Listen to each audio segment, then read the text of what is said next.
So in the previous video, we learned how to insert and delete rows and columns. But for this lecture, I'm going to be explaining how we can hide and unhide rows and columns. Now the purpose of hiding rows and columns is to hide data that you don't want to be visible to the user. Or you might have some extra data over here that these formulas reference, but this data actually doesn't need to be visible to the user. It's just used for formulas.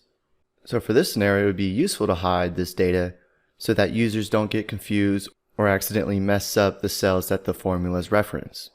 Now once again, there are a few ways to hide and unhide rows and columns. For example, let's say we want to hide column E. First, we need to select the column, then give it a right click, and we can choose Hide. And this will hide the column. Now if you notice, between column D and F, there is a little double line right here. This symbolizes that there is a column hidden between column D and F.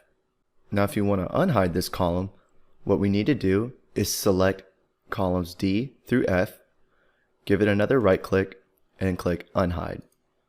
Now column E is back to being displayed. Now if you want to hide multiple rows and columns, we can do that as well. For example, let's say we want to hide rows 11 through 16. So first we need to select all the rows, give it a right click, and click Hide. Once again, we see that double line between row 10 and 17, signifying that there are rows hidden between row 10 and 17. Now to unhide, all we have to do is select the rows 10 through 17, right click, and click Unhide. Now all of our rows are back to being unhidden.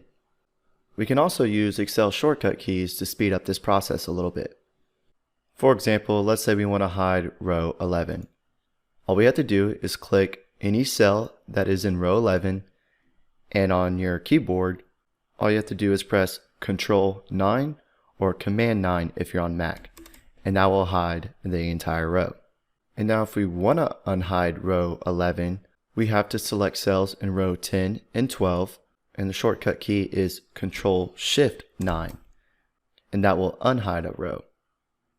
Now let's do another example, and this time we're going to hide non-contiguous columns. So let's say we want to hide columns B, D, and F. So we're going to go up and select column B, press the Control key, and then select column D, keep holding the Control key, and then select column F. Now we have multiple columns selected. And the shortcut key to hide columns is Control-0. Now we have multiple columns hidden.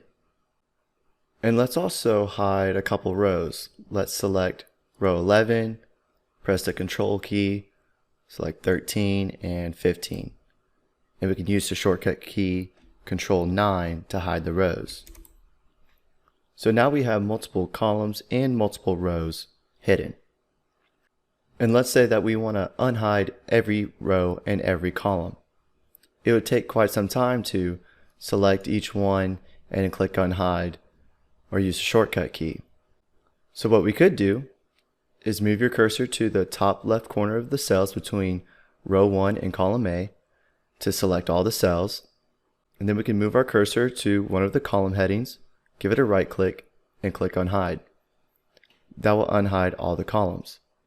Same thing for the rows. All we have to do is right click one of the rows and click Unhide. Now all of our columns and rows are unhidden. And another useful tip, if you don't want to see these column headings or row numbers, you can come up to the View tab and deselect headings. Now the headings are gone. This is more for presentation purposes, but having headings on while you're working is a lot useful so we can see which cells we're working with.